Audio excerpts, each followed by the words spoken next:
Well, as we continue our study of Genesis 49, which is essentially a series of prophetic blessings that predestines the character and the attributes of the 12 tribes of Israel, we ended last time with the fourth-born son of Jacob, which is Judah. And we saw that Judah seemingly received the firstborn blessing. However, what Judah actually received was just a portion of the firstborn blessing, which was the right to rule. Now, we saw that the firstborn blessing consists of two fundamental elements: the right to rule and the right to inherit a double portion of the tribe's wealth. So the receiver of the firstborn blessing typically became the richest member of his tribe. At the same moment, he became that tribe's ruling authority. But that is not what happened with this blessing by Jacob. Instead, in a biblically unique event, Jacob split that firstborn blessing, giving the right to rule to the tribe of Judah, giving the double portion to Joseph, but to Joseph tribally, that meant by means of his two sons, Ephraim and Manasseh. Now, just so that we're clear about what I mean about Joseph receiving the double portion by means of his two sons, at this moment in history, the authority and the essence of Joseph's tribe was placed into the hands of his two sons, Ephraim and Manasseh. Because in the cross-handed blessing, Jacob had adopted Ephraim and Manasseh away from Joseph, made them his own sons. So Ephraim and Manasseh each received a portion, an equal share of the wealth of Israel, just like all their new brothers, Reuben, Simeon, Levi, and all the other 12 tribes. Since Ephraim and Manasseh would, from this point forward, represent the tribe of Joseph, and since they each held a full share of Israel's wealth, the tribe of Joseph, therefore, held two shares of Israel's wealth, a double portion. When we get to Joseph in this series of blessings, we're going to find another expression used to describe the double portion part of the firstborn blessing, and it is fruitfulness and increase. So, open your Bibles to Genesis chapter 49, and we'll continue on with these blessings. If you have a complete Jewish Bible, we're going to look at page 57. Genesis 49. We're going to just look at three verses here to start with, and that'll be verses 13, 14, and 15. Genesis 49, verse 13. Zebulun will live at the seashore, with ships anchoring along his coast and his border at Sidon. Issachar as a strong donkey, lying down in the sheep sheds. On seeing how good is settled life, how pleasant the country, he will bend his back to the burden and submit to forced labor. What we see here is that it is said that Zebulun's destiny is to be in commercial ventures. He'll be a merchant and a trader. And hundreds of years into the future, we'll find that Zebulun's territorial allotment will put them as a land bridge between the Sea of Galilee and the Mediterranean Sea. They never really possessed territory all the way to the seashore, but they had shipping and trading interests on both seas. But more directly through their territory ran one of the greatest trading routes of that era or any other, the Via Maris, the way of the sea. It began in Damascus, Syria. It wound its way all the way down eventually to Egypt. And it was an enormous economic boon for the tribe of Zebulun to have that trade route go through their territory. Now, just as Zebulun's blessing is short and sweet, so is the tribe's biblical history. Very little is said about Zebulun. No person of significance is mentioned as coming from the tribe of Zebulun. However, in the song of Deborah and Barak, Zebulun is mentioned as being one of several tribes that committed many men to fighting against the king of Hatzor in the valley of Jezreel, which, by the way, is in Zebulun's territory. Now, though precious little is said in the Bible about Zebulun, what is said could I think, be characterized as positive and complimentary towards them. Now, even less is known about Issachar than his brother Zebulun. In fact, so little is known about Issachar that the ancient Israelite scholars went out of their way to invent good things to say about his descendants. Now, primarily it is that while the ancestors of Zebulun toiled away as merchants, it was to support the tribe of Issachar because they were great Torah scholars. Now, this is pretty easy to debunk as simply a self-serving fable, because after Babylon, when the vast amount of rabbinical writings and rulings and commentary was created,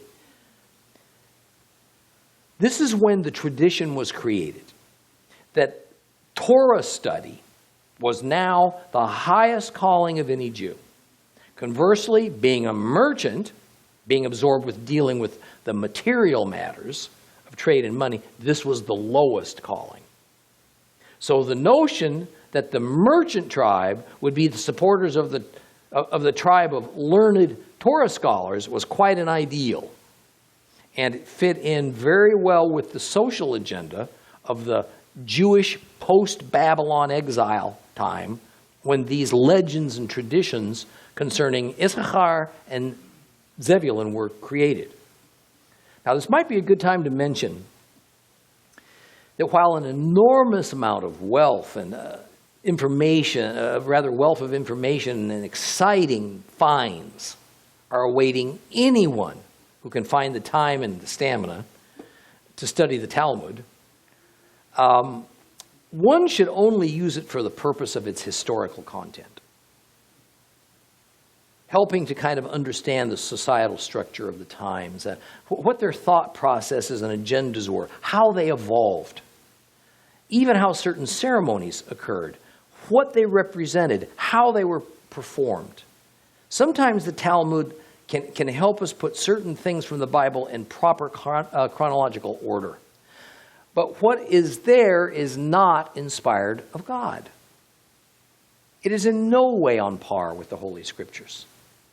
Yet it is not a pack of lies, not a bunch of inaccuracies either. Generally speaking, the writers and the commentators were the best and finest Jewish scholars and sages, historians of their day. But what is written can only be counted upon as earthly wisdom and knowledge, not of the Spirit. Unfortunately, the Jewish people have for thousands of years put the Talmud tradition on par with, sometimes even above, Holy Scripture. And Yeshua throttled and verbally scourged these academic elites of his day for doing that, even telling them that their so-called knowledge of godly matters was really from their true father, the devil. He was referring to the huge and growing body of tradition that was now dominating Jewish life. Now, one more thing about Issachar, and we'll move forward with the next son's blessing. Issachar being called an ass or a donkey sounds pretty demeaning to us. It could get you kicked out of class for saying it. Maybe smacked around a little bit for saying it to somebody you probably should have thought twice about. But this was not so to the ear of people of Jacob's day. This was not a derogatory remark. See, donkeys were valued creature. They were kind of a combination of taxicabs in the trucking industry of that era. In sports today, we call an athlete a diesel, all right, short for diesel truck. And of course, it means an athlete that's powerful and single-minded and straightforward and no nonsense. Kind of the opposite of what you'd say is a finesse player. That guy's a diesel. Athletes that are referred to as diesels wear that title proudly. It would have been the same for Issachar being referred to as a strong donkey. Well, let's read a little bit more now. Open your Bibles back up to Genesis 49. Let's read verses 16 through 18. 16 through 18. Follow along with me. Dan will judge his people as one of the tribes of Israel. Dan will be a viper on the road, a horned snake in the path that bites the horse's heels so its rider falls off backwards. I wait for your deliverance, Adonai. We've now finished with the first group of 6 of Jacob's sons, all provided, by the way, up to this point, by his wife Leah. Now we see the blessings given to the 4 children of Jacob's concubines. These 4 were actually born after Leah produced Judah, but before she bore Issachar and Zebulun. These concubines are often referred to in the Bible as the handmaidens Zilpah and Bilhah, servants to Jacob's 2 wives, Leah and Rachel. Now, while among themselves we can be sure that the 12 sons of Jacob had established a pecking order, we can also be sure that the 4 sons born to the handmaidens were often pushed to the bottom of the totem pole. Other than for Jacob's unabashed favoritism towards his wife Rachel, and the 2 sons that she gave to him, which was Joseph and Benjamin, there's no indication that Jacob himself thought any less of these 4 sons produced by Zilpah and Bilhah than the other 8. But traditions of that era demanded that sons of concubines did not carry an equal status to the sons of a man's legal wives. Now, aware that his 12 sons were only 2 human, Jacob was probably concerned that those 4 sons not in any way be construed as second-class citizens among his sons. Now, this concern likely explains this kind of odd statement in verse 16 where Jacob says, Dan will judge his people as one of the tribes of Israel. Why would Jacob say he was one of the tribes of Israel? What else would he be? Well, while obvious to us that all 12 sons were legitimately of Israel, of Jacob, because Dan was one of these 4 sons of the concubines, not of his 2 wives, Jacob wanted to make it clear that they were all 12 part of Israel, one as much as the other.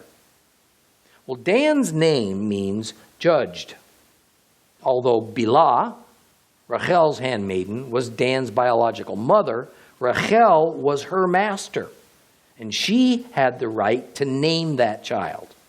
And Rachel exclaimed, God has judged me. And this happened when she couldn't produce a child of her own for Jacob, but her servant girl did. It was a great shame upon a woman who was unable to bear her husband's children, so this child was stuck with the name judged. Now, probably the most famous descendant of Dan was the supernaturally strong Samson. Samson was one of the 12 judges, in Hebrew, shoftim, mentioned in the Bible, that were raised up by God over about a 250-year period called the period of the Judges. That is, the time frame covered by the book of Judges in our Bibles was about 250 years. Judges appeared in many of the 12 tribes, not just in Dan.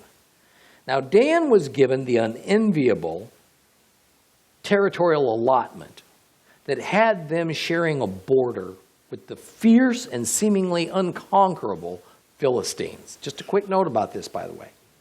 Hear this, please. The word Palestine, we know today, Palestine is simply the Greek word for Philistine. So when we talk about the Palestinians of the West Bank, or the creation of a Palestinian state, understand what we're saying is Philistines of the West Bank, and that We got most of the world that wants to create a Philistine state. Do you understand that? Now that might shake you up a tad to know that. Because prophetically speaking, the Bible tells us this exact thing is supposed to happen in the last days. The rebirth of the Philistine state is supposed to happen. How about that? Here's a little fun fact to go home and tell all your friends about. You'll have them run in the other direction. Samson was brought forth by God as a deliverer for the tribe of Dan from being oppressed by the Philistines, the Palestinians. Even though all the biblical judges, the Shoftim, were called by the same title, judge, Shofet, in fact, they performed different functions. Some were prophets, some were military leaders, some of them were rulers, some of them were deliverers, like Samson. Now, it's interesting to note that there is mention of a serpent in describing Dan's future characteristics. And while every tribe of Israel struggled with idolatry, sometimes giving in to Satan, perhaps none were as vexed by this particular problem as the tribe of Dan. Even the great judge Samson had a terrible time resisting the pagan influences of the Philistines, as we see in Scripture how he imbibed himself with prostitutes, loved to party with the pagans, had a fling with Delilah, and even married a Philistine girl. Many in the tribe of Dan, so wearied of battling the Philistines. I mean, think about what's happening today. Many of the tribe of Dan, so weary of battling the Palestinians, just keep those names back and forth because that's what we're talking about. They eventually gave up control over their land inheritance, and they moved out, and they moved northward to near the border of modern-day Lebanon. They conquered a city called Laish. They renamed it to Dan, and many of the tribe moved to that area. And by the way, the ruins, amazing ruins of this city is visible to this day. Many of you I've taken there, and will take several more this year. Well, immediately the leaders of Dan set up a carved image, an idol, and they assigned priests to it. And the city became a center of pagan cult worship, and it stayed that way for the next several centuries. Well, Dan's tribe diminished then over time in size and in importance. In fact, not only are they not even mentioned in the Old Testament listing of tribal genealogies of 1 Chronicles chapter 2, they are omitted in the New Testament listing of tribes that makes up that 144,000 sealed Israelite witnesses that we're told about in Revelation 7. If you look down the list, you won't see Dan's name. Does their being excluded in the tribal makeup of Revelation 7 mean that Dan is extinct for all time? Apparently not. Because in the millennial kingdom, the 1,000-year reign of Christ is described in Ezekiel chapter 48, Dan does receive an inheritance. And we need to remember that the timing of the 144,000 sealed Israelites takes place during what Christians call the tribulation period. This is what the Jews call the time of Jacob's troubles. And what's the alternative name for Jacob? Israel. The time of Israel's troubles. And the millennial kingdom then comes after that. So Dan is around during the tribulation, but he's possibly up to his old tricks. And there's not a single Danite worthy to be part of that 144,000 sealed witnesses. So I guess we're just going to have to kind of wait and see. Now let me show you something that I think answers some questions, at least, about Dan. I told you Dan means judge, or more accurately, judged. at least as we think of it in our modern English language. That's the word that comes closest. As I've often explained, Hebrew is what's called a root word language. You take a word, it has a specific meaning, you add, subtract, or change a letter or two. Usually what is being changed are the vowel sounds. And presto, you have a new word. But that new word is always related in meaning to the original root word. For instance, in Genesis 15:14, God says, "But I will also judge that nation whom they serve." The Hebrew word used for judge in this verse is din, D-I-N, din. Notice the relationship to the word dan, D-A-N.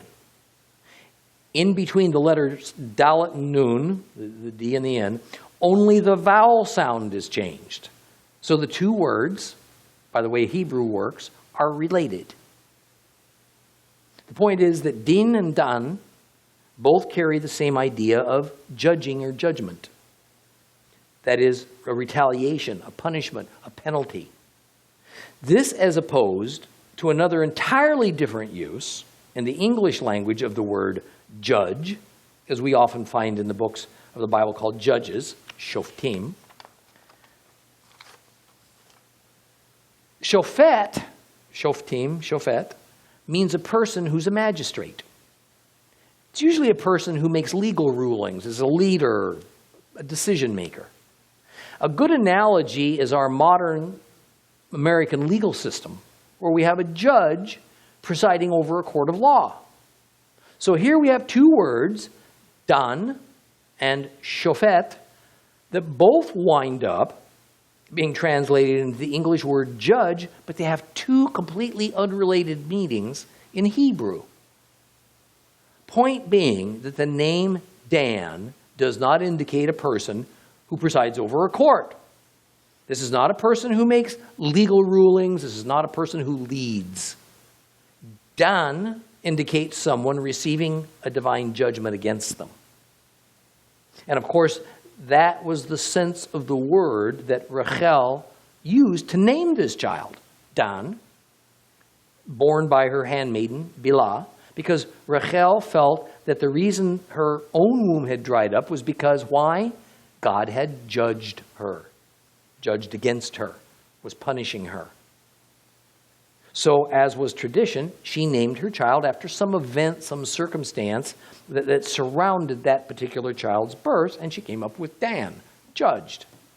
Here we also have this son named Judged, with Dan having all sorts of calamitous things happening to it, even being omitted from the list of tribes in Revelation 7.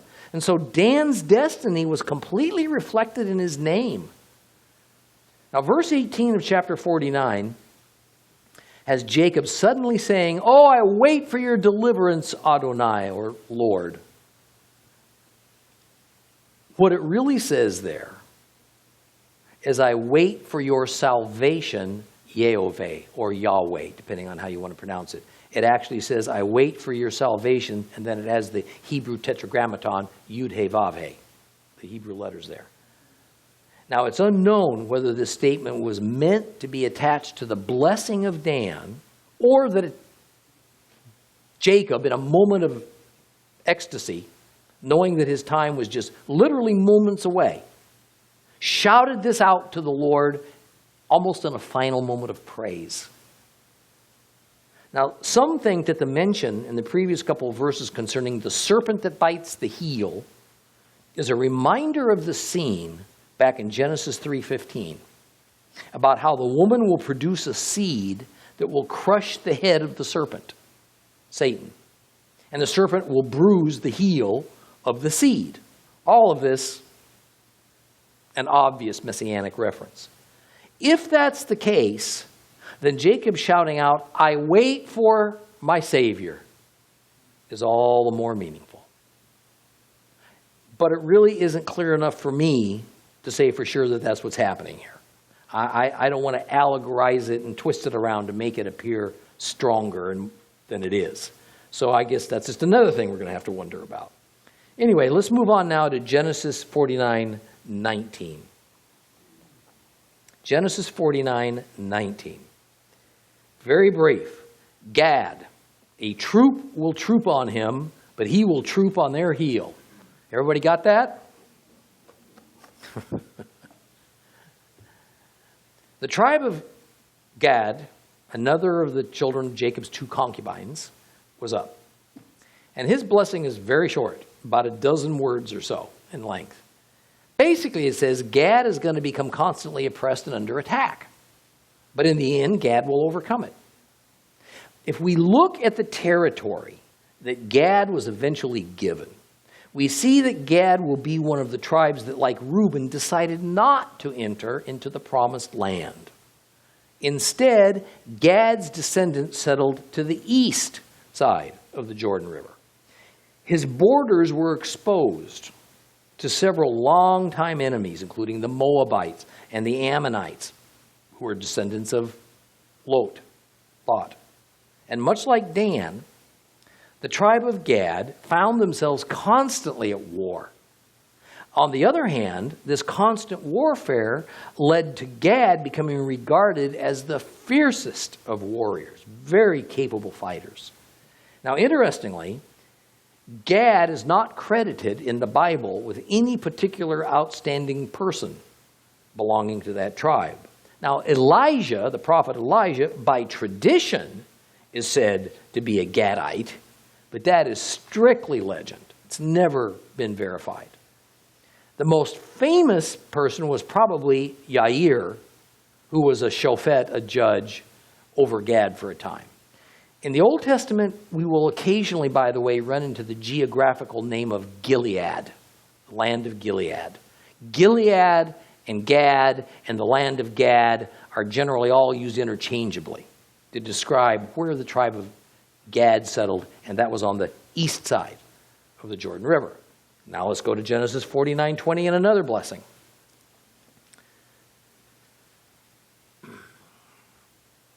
Asher's food is rich. He will provide food fit for a king. Naphtali, that's right, we're just going to do one, aren't we? We'll just do this first one.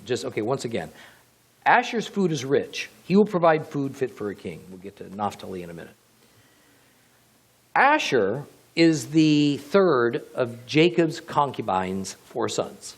And once again, we can't help but notice how short and succinct this blessing is that's given to him. Asher means happy. And certainly the blessing that Jacob gave to Asher and his descendants was one of well-being, if not downright good fortune. Asher's portion of land was some of the most fertile in all the Holy Land. Stretching between the land of Tyre on Mount Carmel, their corn, their olive oil was famous for its quality and its quantity.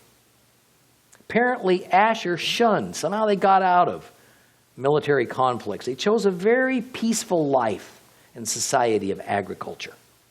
Consequently, we just don't read of any great military commander or leader, not even a judge, coming from Asher. Now, verse 21, and Naphtali now. Naphtali is a doe set free that bears beautiful fawns.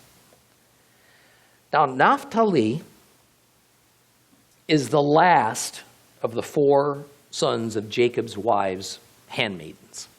And true to form, Naphtali is given a very abbreviated blessing.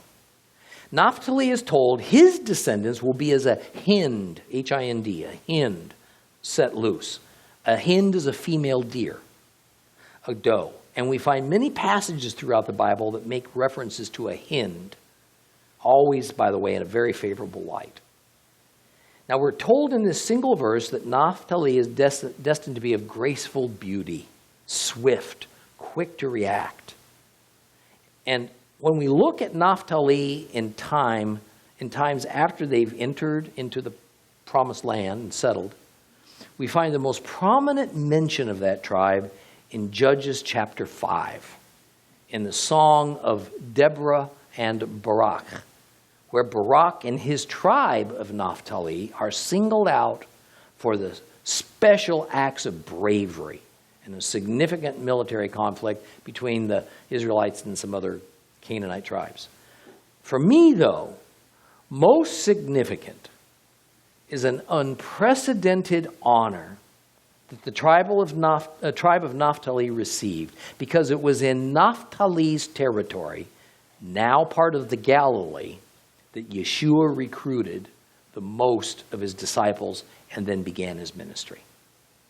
Interestingly, the prophet Isaiah, in chapter 9, verse 1, prophesied that the insignificant territory of Naphtali would be seen as receiving a great light.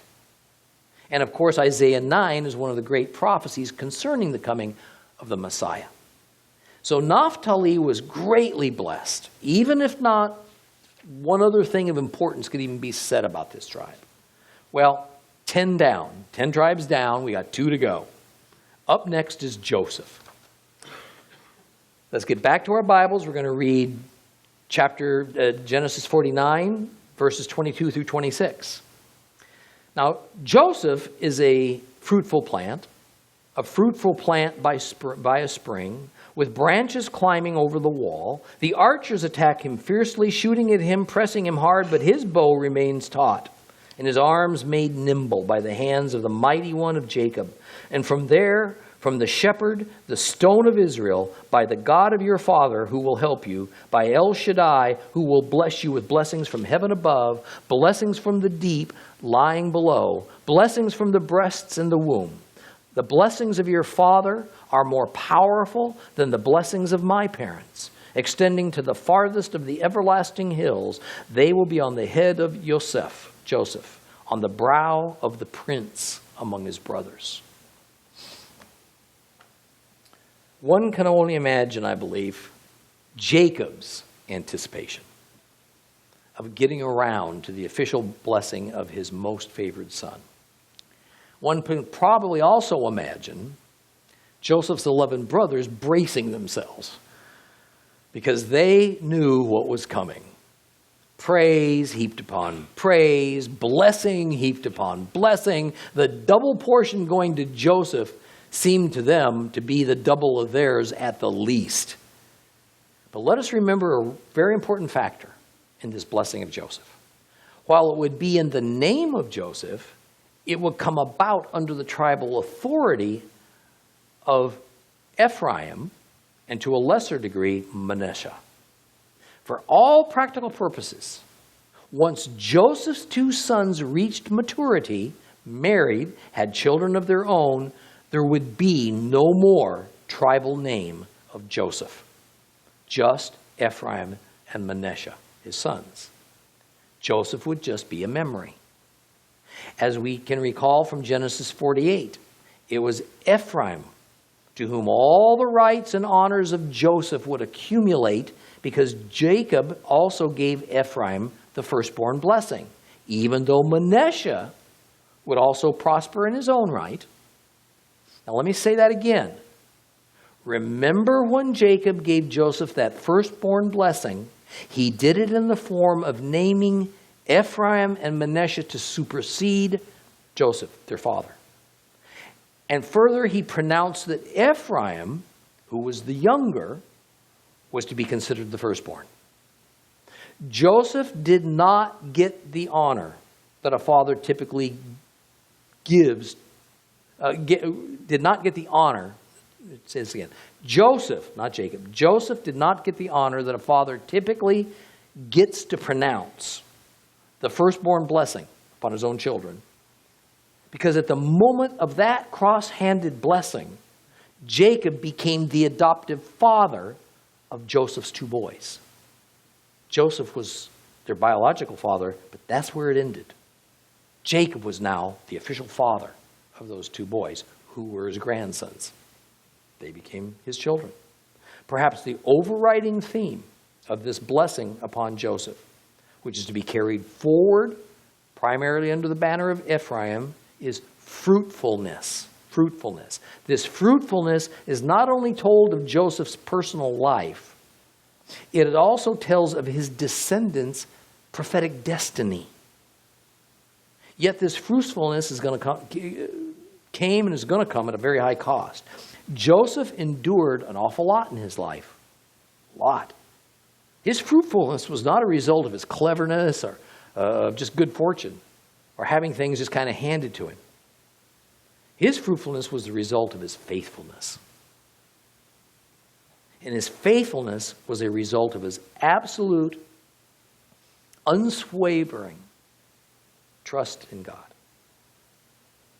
I wonder how many of us could have endured all those years in prison under false charges, let alone enduring rejection by our family the way Joseph was, and then forgiving it all. Not only forgiving, but then he blessed those who had done him such incredible, pitiless, merciless wrongs. And beyond even that, having such a sustaining faith that he refused all bitterness, because he knew without a doubt this had all been part of God's plan, all part of his plan for his life. Even if as it happened, it absolutely made no sense, it was so painful. Maybe to those who run the good race in their lives, clinging to our faith no matter the circumstances, these words of Jacob reveal God's heart towards them, towards us. Blessing upon more blessing. Historically speaking, the fruitfulness of Ephraim and Manasseh was very apparent. Manasseh received the largest of all the territorial allotments, spanning both the east and the west banks of the Jordan River. In the first chapter of the book of Numbers, we see that together the tribes of Ephraim and Manasseh, in other words, together they form what the Bible would call the whole tribe of Joseph, was the largest at 75,900 men. Now, not surprisingly, the tribe who received the other half of that split firstborn blessing, which was Judah, was second largest at 74,600. Yet by the time of the census of Numbers chapter 26, something about 40 or so years later, Judah's population had only grown marginally to about 76,500. But the combined populations of Ephraim and Manasseh, they jumped to 85,200 according to the census. Fruitfulness was promised to Joseph. Fruitfulness is what he got. Well, as we are only now, within the last decade or so, beginning to understand, Ephraim's fruitfulness may have grown to proportions that are staggering. Remember that it was Ephraim who eventually dominated and absorbed every tribe of Israel except for Judah and Benjamin. Further, when that one huge super tribe named Ephraim that was made up from the 10 tribes was overcome by the Assyrians and scattered throughout the known world, the known Gentile world, most of Ephraim melded their genes with the genes of the Gentiles. But as we've recently discovered, the tribes of Ephraim who retained their identity throughout the centuries, but live in isolated areas of the world, also number in the millions. Who among us in this world has the genes of the tribes forming Ephraim in them? We don't know. But one could guess that it's in the hundreds of millions. Fruitfulness fulfilled. That in itself is another fulfillment then of Genesis 48, verse 19. Ephraim's descendants, will become the fullness of who? The Gentile nations. That was the prophecy. This has literally happened. The one thing that's not completely clear, though, is getting clear. It is the precise way that the matter of this split blessing going to Ephraim is going to fully manifest itself. Will this be a strictly physical matter, in other words, genealogical, that those Gentiles who biologically but unknowingly possess Ephraim's genes in their bodies are in for a significant blessing? Or will it be a strictly spiritual matter, that God's blessing upon the Gentile world was predicated upon those who have benefited from identifying with Ephraim Israel? That is, that we Gentile believers identify spiritually with Israel, as Paul instructs us to do, by the way, in Romans chapter 11? Or could it possibly be some combination of the physical and the spiritual? Don't know. What we need to take away from all this is that all believers in Messiah Yeshua are destined to identify with Israel. And Ephraim sits smack in the middle of making this identity real and not just philosophical in some way. Ephraim is like this magnificent bridge that organically and spiritually connects the world of the Jews with the world of the Gentiles. Next week, we're going to look at the last tribe of the blessing of Genesis 49, which is Benjamin. Then we'll fittingly get into the last chapter of the book of Genesis, chapter 50. In fact, next week ends our study of the book of Genesis. So 2 weeks from today, we will begin the first chapter of Exodus.